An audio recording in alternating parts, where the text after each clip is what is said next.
Welcome back to the Relocated South African, the show for navigating immigration from South Africa for a better future. You will find all our information on our website, www.therelocatedsoutafrican.com. Before we get into today's episode, I just want to say a huge thank you. We've now passed 50 episodes, and it's only because of you, the listeners, who keep coming back, who share the podcast, and who reach out with your stories. I really don't take that support for granted. Today's episode is a bit of a change. You'll hear an Irish accent, which I love for a start, which is quite fitting for a podcast about relocation. My guest today is Graham Cosgrave, who recruits doctors from all over the world to work in Ireland. Through his work, he sees the relocation journey up close, not just the jobs, but the people, families, and the challenges behind every move. So, welcome, Graham. Xian, thanks for having me on. It's great to have you. So, obviously, we're going to talk a lot about doctors specifically, but I do believe that a lot of what we're discussing will equally apply to other professions and occupations. So maybe just to start, give us a bit of background, Graham. Where'd you grow up, study, and how did you get into recruiting doctors to work in Ireland? Yeah, sure. Yeah, and if your listeners can't tell by the accent, if your viewers will very easily be able to tell I'm very clearly Irish. I'm the stereotypical pale-skinned, freckle-faced, ginger-haired Irishman. So born and raised in Dublin, and studied after my secondary school. Studied a degree in human resource management. Job out of university was a mix of recruitment and HR. And I'll be honest with you, Jan, I was not a fan of the HR element. I loved the recruitment side of things, and that's where my career sped off to. And following a variety of different recruitment outfits, ended up jumping into recruiting doctors close to 15 years ago now, and ever since that's precisely what I've been doing. I'll say sort of family background of doctors. My dad's a retired GP, my brother's a dermatologist, and I have a few cousins here, there, and everywhere who are medics, who had the brains in the family and patience perhaps to pursue a medical degree and medical training. But I said I'd go sideline to that and recruit them instead. Okay, excellent. And in terms of working with doctors, I suppose having the background and so on, it is like another profession. You have to understand a little bit of what goes on in the profession, but it's more about the people side, I guess. Yeah, and it's not a prerequisite. Let's say if we're looking for someone to join our team, it's not a prerequisite that they know the ins and outs of what a doctor does. But I think it's just a surface level, depending on the specialty, and just like to give you an insight into our team a little bit, Jan, just like doctors being specialists in different areas, we have a team of recruiters who each of them specialize in finding other specialists within those niche areas. So to a degree, we know where the radiologists hang out, and we know where the emergency medicine doctors hang out, and so on. But as you rightly pointed out at the very beginning, the job is just a one piece of that whole relocation puzzle. And every member of our team takes that responsibility quite seriously, because it is a big deal. Whether you're moving from Cape Town to Cork, or you're moving from London to Limerick, it's a big deal. We make sure that we try and encapsulate everything we possibly can to make sure that move runs as smoothly as possible. Okay, because that was one of my questions. It's obvious that you start with relocating and getting somebody to recruit to come and live in Ireland and work in Ireland, but retaining him is obviously critical for the business, I would imagine. Sure, yeah, and there's two elements, I guess, to the type of doctor recruitment. There's the short term, and then there's the longer term. So the short term, ad hoc, covering sick leave or annual leave or whatever it might be, and then the longer term is 12 months plus. We're probably more so as a company within Matchmatics, we're more leaning towards the longer term, 12 months plus 24 months and onwards. And that's a bigger piece in itself when it comes to that relocation piece. And for a variety of reasons, and no doubt after listening to a few of your episodes in the past, Jan, everyone has their own reasons for relocating. Mm-hmm. Just trying to identify reasons why there's push and pull factors everywhere, right? Whether you're moving from SA or moving to Portugal or Ireland, wherever it might be.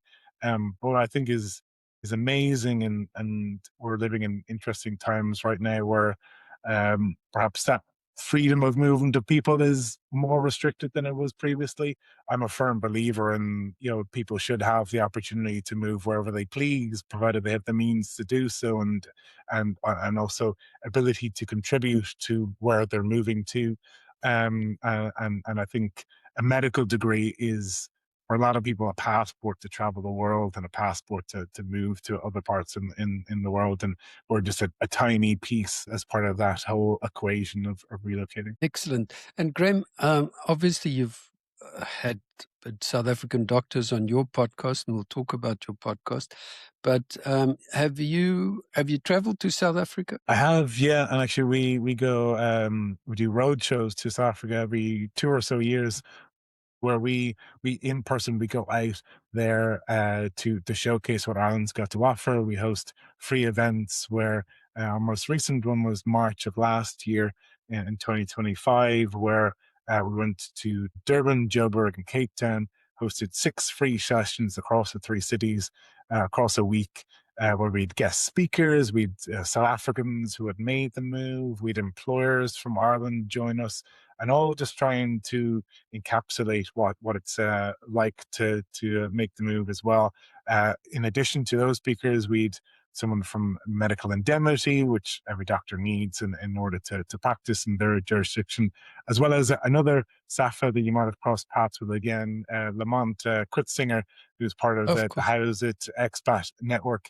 He very kindly joined us as well as our sort of financial coach, because that's also a really, aside from the job piece, getting your finances right when it comes to relocating is super important too. So he was an incredibly valuable piece in that puzzle to showcase what's on offer. But one thing that really stuck to me, as I said, I've been recruiting doctors for close to 15 years now. I've been out to SA probably 4 or 5 times at this stage now, and every time the overarching theme is from people who come up to us after is, I needed to see you guys in person to believe that this was true, that this was real, that they'd been sold on false promises before, and they needed to see us in the flesh to really believe that that was the case. And I know, I'm sure you can relate to this more than I can, Jan, that is a real uh, problem that people battle with, I guess, when they're looking to relocate, is this too good to be true?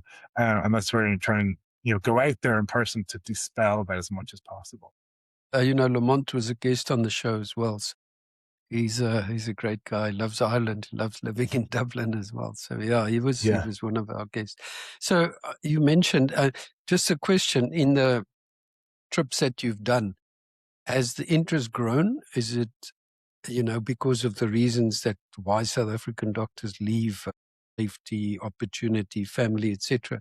But would you say, just on as a general comment, that interest has grown from the first time to where you are today? definitely so. Even to compare, as I say, previously, earlier on in our time of going out there, we would have piggybacked on specialist conferences, but we have done since then. We've done 3 of our own independently organized and run road shows, and our first one was about 6 years ago, where we did 2 sessions, and we maybe had 50 people across those sessions, to then last year when we hosted 6 sessions, and there was close to 800 doctors across those 6 sessions attended. It's quite a leap, and there's a combination of factors that play in there. Obviously, there was the pandemic was in between all of that, and the different things that changed healthcare there in that time, but also our team, and I think our marketing team did an awful lot to showcase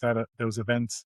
Um, but also, I think people are probably a bit more informed and a bit more probably pushed along to say, okay, now is the right time for me to make the move. And the healthcare side of things, a lot has changed in SA over the last 2.5 years, and people just figured, the pandemic was probably the final straw for them, to decide on whether or not to stay or to leave. And I know it's a tough decision for people to make. They love their country so much, but if they don't see much of a positive future there for them, are they left with much option but to go elsewhere?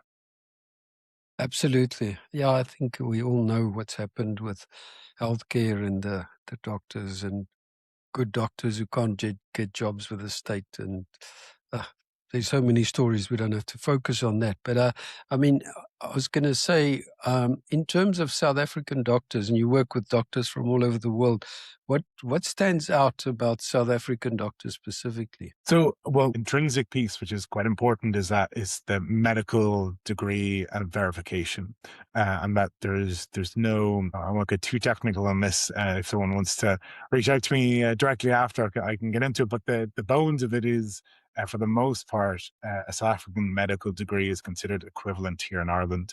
So there's no pre-entry exams. There's none of that that piece that basically every other country they have to go through those hoops. There is, as bizarre as this sounds, any staff that come across here will have to do an English assessment as part of their registration with the local medical council here, the Irish Medical Council. Because no doubt there's plenty of South Africans speaking and working through English on a daily basis, but yet that's just one little thing in the way. But in terms of registering to practice medicine in a Western English speaking system, Ireland is by far the easiest system to enter into as a South African medical degree holder. I guess following that, I guess what the attraction is for hospitals here, in a coming from a resource poor environment, South Africans they just survive. And they get through it. And I think coming then to what's technically a resource rich system, they just get on. And there's no complaining, and they just get on with the job, and they do what they're there to do. And I think it's that attitude. I won't make any references, but one particular consultant in an emergency medicine department in our capital city in Dublin said they prefer the South Africans to the Irish because they settle in quicker and they just get stuff done. There's no complaining about them because they're comparing their new world to their previous work setting, and it's the worlds apart. So I think it's that sort of adaptability and just getting stuff done attitude really lifts them above a lot of the competition. Wow, that's really interesting. I mean, the converse, I suppose, is a lot of because of the system in South Africa and just the way it works. I think GPs and maybe emergency doctors would do a lot more just because there's no one else to do it, and therefore Sure. get quite a lot of experience. Do they find that when they get to Ireland that they can't do everything because there's somebody with a more specialized qualifications who needs to do whatever? It's just a general question, maybe. Yeah, absolutely. Many South African has mentioned that to me, and they've sort of called it that culture shock, that they have to initially step back to say, "I'm not the obs gynae, EM, anaesthetist. I'm the surgeon here. I'm just one." And there's specialists around me. So for some really, we joke, but some have actually returned to SA because it hasn't. Very few now, but it hasn't. That whole dynamic hasn't worked well for them. But for the majority, once they settled into that and knew their role, they were actually a bit more relieved because they had that support network around them and they had those resources around them, and they could just be specialists in their area. And another thing that's drawn South Africans here also is the ability to get onto the training program, which a lot more now are going down that pathway, and there's various different channels that they can do that. So it's a heck of a lot more accessible than it was previously. And I know it's gone the opposite direction in SA now, where there's less training positions or less training opportunities available.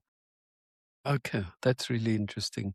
And in terms of, I mean, you talked about the adaptability, obviously adapting from a professional perspective, but just to life in general. How hard do doctors find Ireland to cope with life if they come from South Africa, but I suppose any other country that's different to Ireland?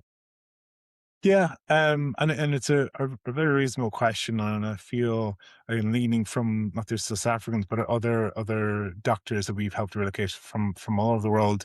The main theme is getting embedded into the community as quickly as you possibly can. And just and not just, some people might, let's say if you're coming from Durban or Joburg, you want to find other Durbanites, you want to find other South Africans here. Yeah, of course, go and do that, but also get to know the local Irish, get to know the local Pakistani community and the Indian, whoever they might be. Get ingrained in your community, and this is part of our offering in Matchmenics. It's not just helping people find jobs. It's also we're here on the ground, and we're encouraging people to get ingrained into the local community. So if you have a local hobby, find that local club that's specific to you. If you're a Safa and you don't like rugby, you don't deserve to have a Saffron passport. But if you're a Safa and you're a big fan of rugby, go to your local pub to watch the latest match, and go to the local club if you're a big fan of playing it socially. Just get involved in your local community. And so the biggest takeaway from wherever you happen to be, speak to anyone. Do you talk to anyone on the street, in the local post office, in the grocery shop? I think us Irish have a keen ear for a different accent, and also a keen nosiness to find out, well, if you don't sound like me, you're from somewhere interesting, I want to find out more about you. Yes. So just talk to people, and for the most part, and I'm forever saying this, but you're going to get idiots everywhere on your relocation journey, right? But they're the minority. The majority in Ireland are keen to help you get ingrained into the system. They're curious about your story, and who knows, there might be a common link there. You might have kids the same age. You might have common interest. You might have, for a lot of Irish people, who are big fans of rugby, and naturally that's a good thread to start off. If you're a Safa, and just go out with your Springboks hat, and who knows who's going to come up and have a chat to you. It's those small things that just get you embedded into the local community. And so you're not just going from the hospital or the GP clinic and straight back to your house, when you can be anywhere in the world doing that. It's for most now, and I've seen this change over time, but most recently, people are they're moving here to work, and that's going to help them to live, but they're here to thrive outside of work, and have a life outside of work, and do different things that bring meaning to them. And as you say, and as you mentioned a number of times, and your great podcast, it's that safety element. A lot of South Africans moving here, the safety is just on a different level, and they genuinely don't know what to do initially, when they come across here. Again, say ignorantly, as a pale 6'4" tall Irishman, I can happily walk wherever I wish and take that for granted sometimes. But when we speak to some doctors, some female doctors who are coming across, let's say, with young families, and they say, I don't need to tell my partner of my whereabouts if I'm going for a run or going for a walk. I can freely. Mm. And that's just the type of stuff that in this part of the world we very much take for granted. And it's something that's been a real safety and security and family future. Has been a real driver for a lot of doctors we've dealt with recently, particularly from South Africa.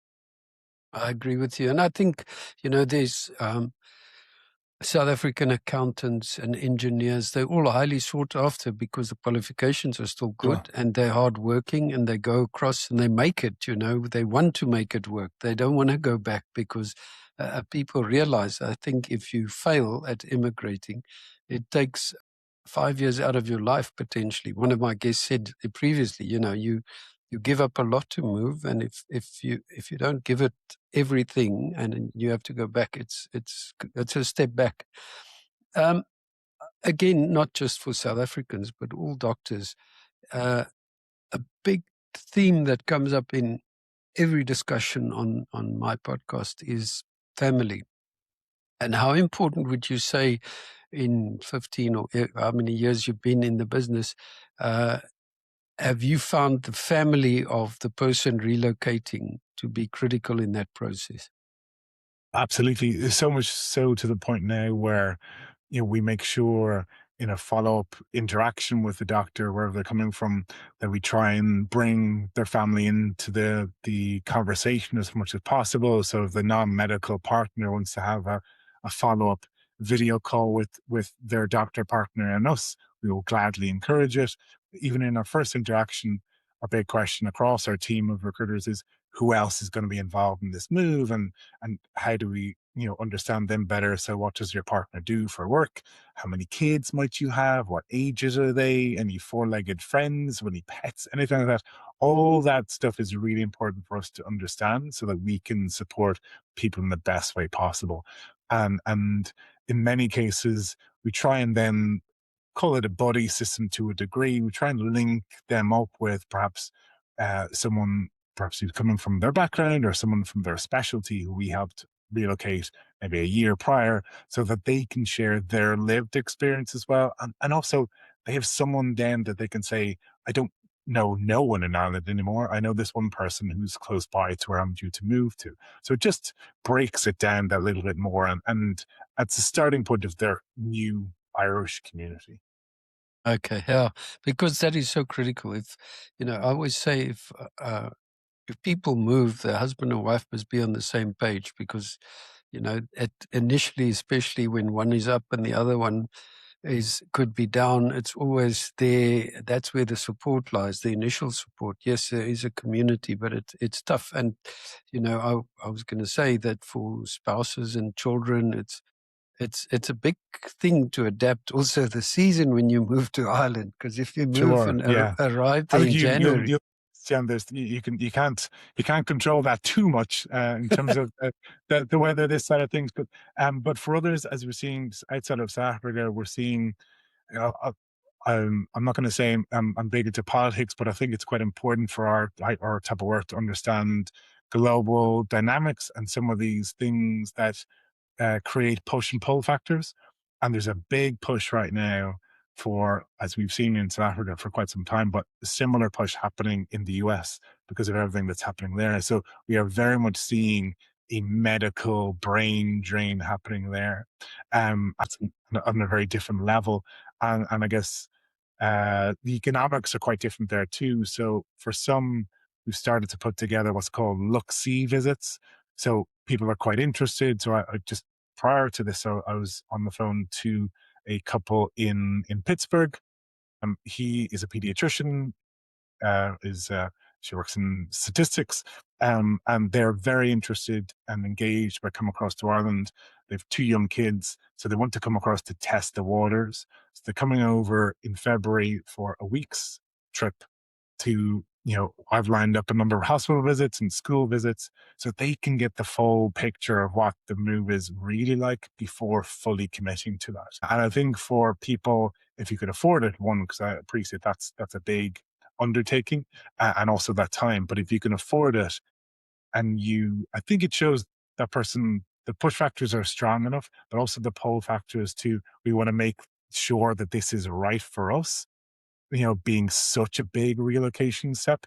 We want to just make sure, we're going to the right place. We're seeing some of the people we might be working with, and we're engaging with the team in Matchmedics to ensure that this runs as smoothly as it possibly can and get as clear and as true a picture as possible. Because we're not selling a dream here either, Jan, as well. Like there's shite parts of every move, right? There's good and Absolutely. bad everywhere.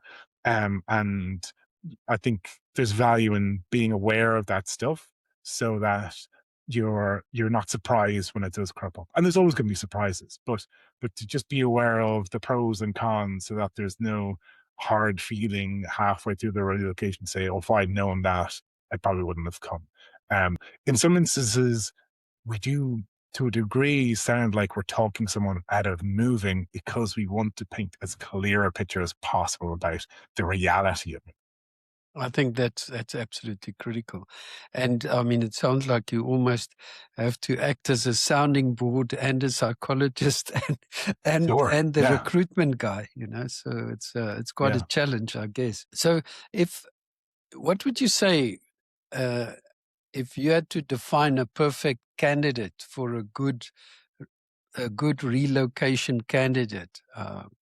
Obviously in doctors, but the same goes, as I said, for other professions. What would you define as the characteristics of somebody who will be good at relocating? I think, yeah, let's say just keep it blanket across any industry. Let's say just they're in demand in whatever particular industry. I think having your partner engaged in the process, and for everyone to be mentally prepared for the move, and knowing that it's not, the grass isn't always greener, and there are gonna be, bumps in the road.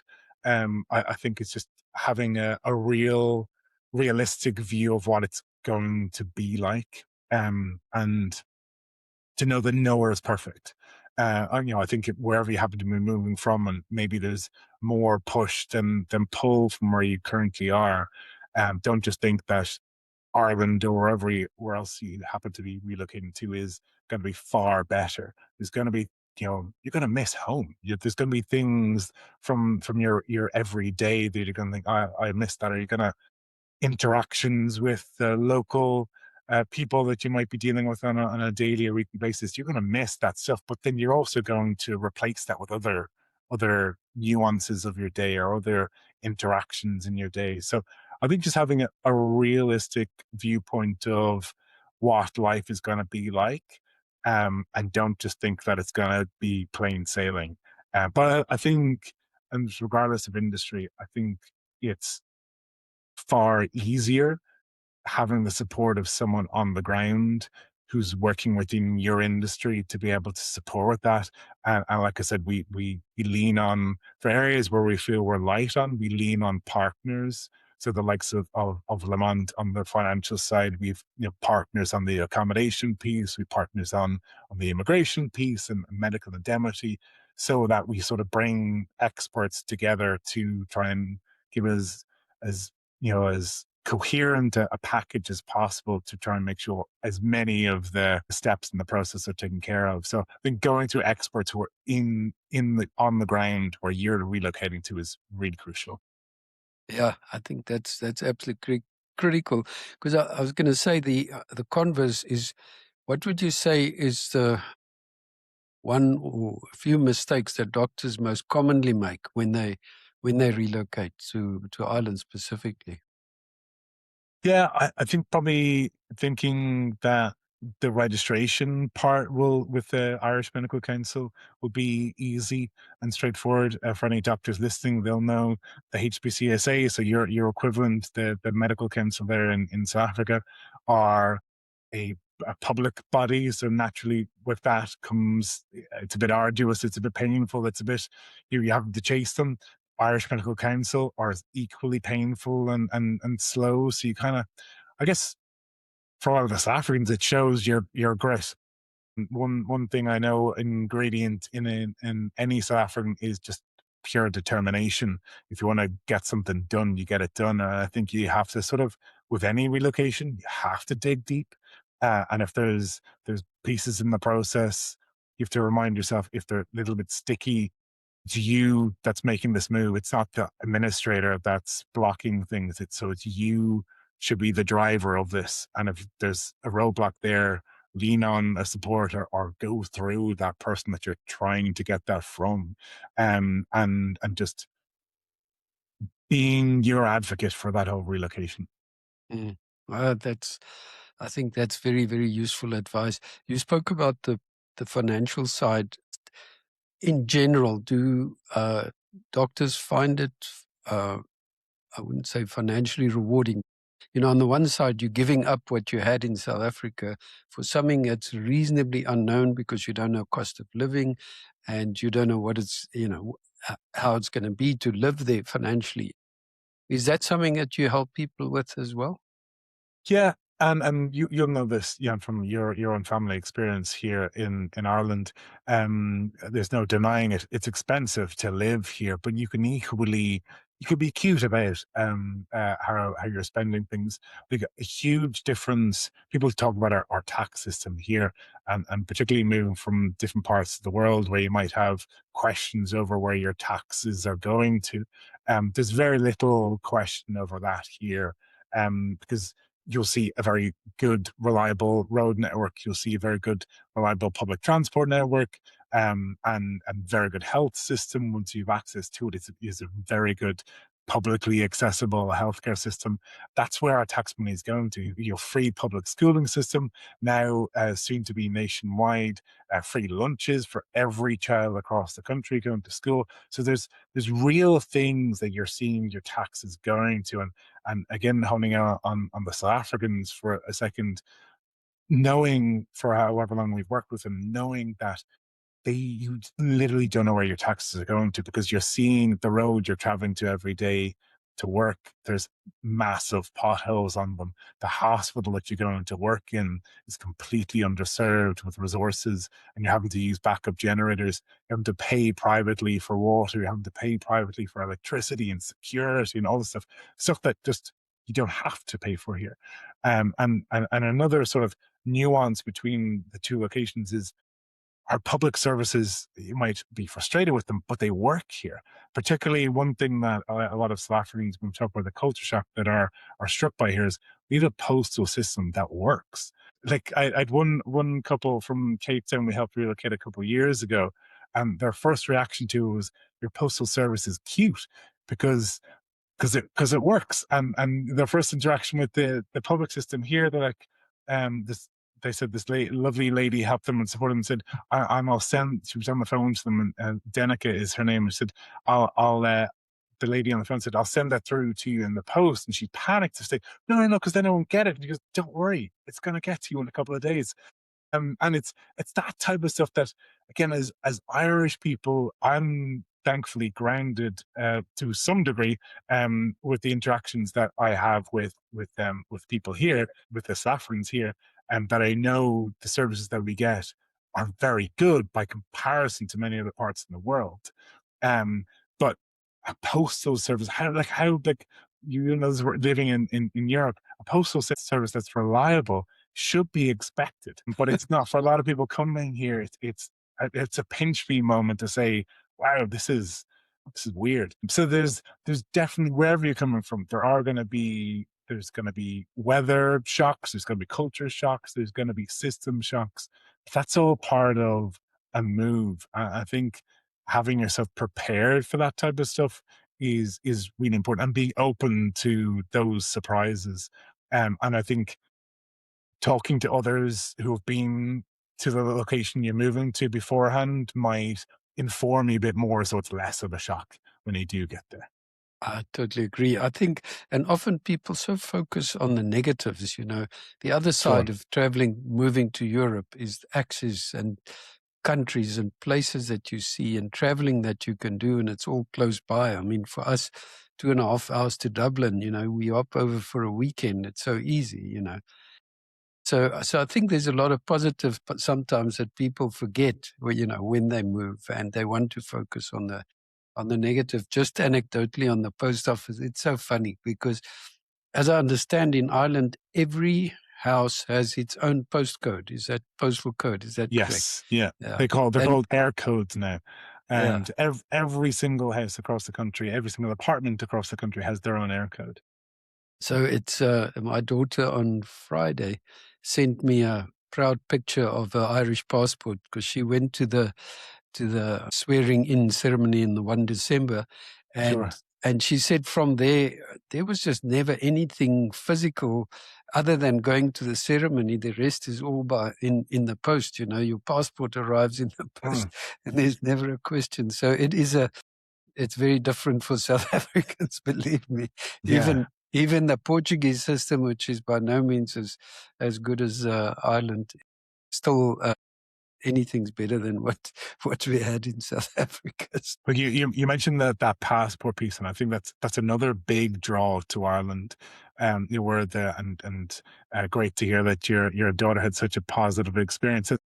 Ireland, that ceremony itself, I've never had the privilege of being a witness or bystander to it, but it's just the celebration of it all, particularly as the world around us is becoming so much more insular.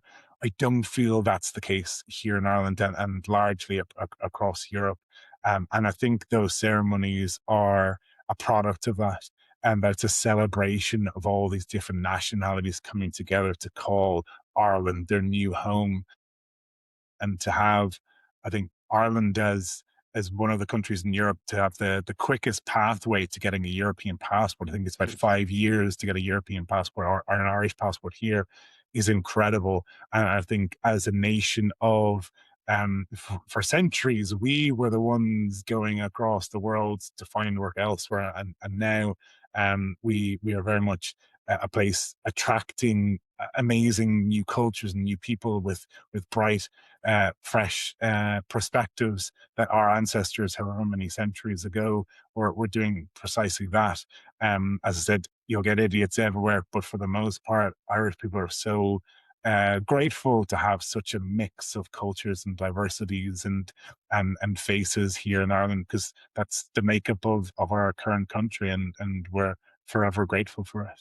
Oh, it's beautiful. I was actually watching the ceremony live. She sent me the link, so it was great to see. And I think there were 3,000 people at that one, so it was a Like it was a in big that in thing. itself, that number in itself is just crazy. Yeah. And we're now actually we're having the most positive way possible, saying it crazy there, and we're having those ceremonies happen so regularly now, because there's so many, as I said at the very beginning, people coming who are keen to contribute to society, and make their stamp on their new home, and give back to the community and get involved in their local community.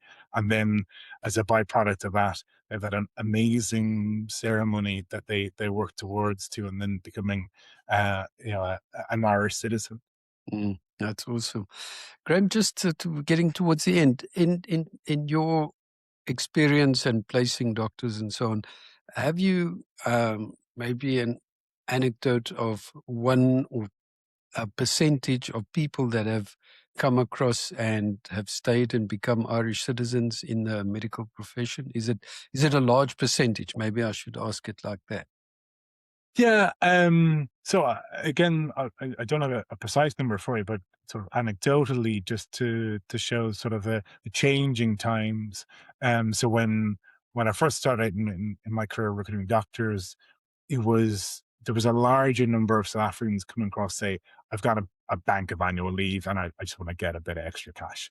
And then, as the years progressed, that number rotated to, I had a friend who went over there a while back on the short term, and it sounds like a great place to move to. We're planning to have kids and all that kind of stuff. And that number of, let's try it for a couple of years, then increased. And then from there, trying it for a couple of years, then move to, I'm, I want to call Ireland my home. And the more Saffrons we'd see then going to those amazing ceremonies, and buying property and having kids here who would then get automatic Irish passports, go to school here. That number has definitely increased. And the more then the Irish training system becomes more accessible, the more our staff and doctors are staying here longer term. And then, only last week, speaking to a South African lady I've known for quite some time, herself and her husband recently bought a GP practice up in County Kildare. So there's people they've literally, again, not taken away from, just identifying how big a move, whether you're at the start of your career or halfway through your career, it's a huge move. And for them, that particular couple, she just had her second child here actually, and they literally moved themselves here 4 or 5 years ago, and they're now, you know, business owners, property owners, in the medical field, and um, not putting aside one thing in favor of another. They're recreating the life that they wanted in SA, but just here in Ireland. And you know this as well from your own personal experience. I think the Irish and the Slavs get on very well because we're very alike. And I think our humor and demeanor is very similar, and I think that probably makes the overall cultural settling in that bit easier because we get each other. And that's not just from my experience. That's from others saying it to us, that we're just easier to get along with, I guess. Aside from our funny names and Irish being plastered across all of our signposting and all that stuff. For the most part, most find it easy to settle into once they find their feet in work and they find their place to settle into. Absolutely. I couldn't agree with you more. It's a great place. I love visiting there, and my kids are very happy. And, they have such a big circle of friends, bigger probably than they had in South Africa. And a lot of them are South African, or couples where the husband's Irish and the wife's South African, or the other way around. But Sure. and everybody is happy, and they like the lifestyle, and the Guinness, I guess. The Guinness, I guess. I'll add in one piece, and that's a piece of advice that another Safa shared with me previously, because Ireland gets a bad rap for our weather, right? But a South African said this to me for the first time ever, and it's not a case of bad weather; it's a case of bad clothing. So Bad provided clothing. you come prepared to experience sometimes 4 seasons in one day. And once you're prepared for that, you'll be able to embrace the Irish weather and the Irish culture as quickly as possible. Absolutely. Couldn't agree with you more. Graham, just before we finish off, your podcast, just briefly tell us about the podcast that you have. Yeah, thanks very much. Yeah, so it's called Dr. Diaries Adventures to Ireland. It's available in most places where you get your podcasts. And I guess the premise behind that, we're coming into our fourth season production shortly. We wanted to get doctors on to talk about their own real life story of relocating. As that, it comes across to a certain degree coming directly from a very stereotypical Irish person. But we wanted to get other people who have made that whole journey. So from the US, from South Africa, from across Europe, from Malaysia, we've people from all a whole wide range of nationalities and specialties, so that others listening will have a voice or a face that they can relate to, or a story that they can relate to. And depending on the new person we're trying to support relocating, we might have an episode that speaks to them more specifically if they're moving with their family, or if they're looking to get them to the training program, whatever it may be. So we purposely say to our guests, we want you to come on to share warts and all. We want it to be a very real life experience, so that others are aware of what they're coming into. And despite the challenges, they all say it is well worth the adventure. It's well worth overcoming those challenges to make that whole relocation. So I think it just makes it a heck of a lot more real. And in the age of podcasts, or more digestible than doing your own bit of research online, instead of listening to someone who might have turns out graduated nearby, or gone to the same teaching hospital as you might have been, and there's a relatable story there. So if anyone's interested, they can find Dr. Diaries on Spotify, or wherever else they get their podcasts. Excellent. We'll also put it in the show notes. So that's fantastic. Graham, thank you so much. I really enjoyed chatting to you. As I've said to you before, I love that accent. Don't think I'll ever get I'll enough take of that. Yeah. listening to an Irish accent, especially when they say, congratulations, Box, you've beaten us again. That even sounds better in Irish. God, you'll stab me with that last one, yeah, as we close up. I had to get that in. Someday.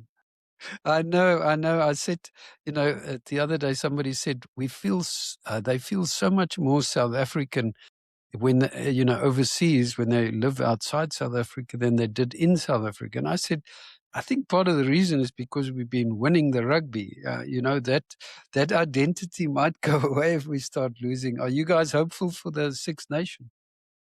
We're hopeful.